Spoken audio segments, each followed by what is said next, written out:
तर आज दिवसाची सुरुवात बेबीचा लंच बनवण्यापासून होते.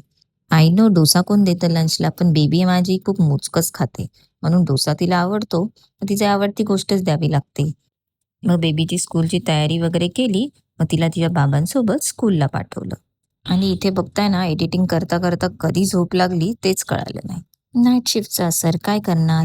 मग त्याच्यानंतर जे झोपले डिरेक्टली बेबी आल्यावरच उठले. तिला जेवण वगैरे करवलं, थोडं फ्रेश वगैरे होऊन स्किन केअर करून घेतला. आणि आज पण मानेला काही आराम नव्हता, म्हणून म्हटलं थोडं शेक घ्यावं.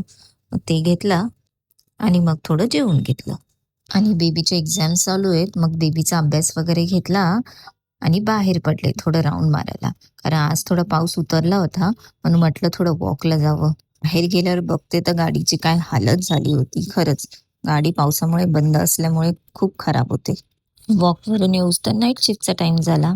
चला भेटू उद्याच्या ब्लॉगमध्ये. Thank you for watching. Bye.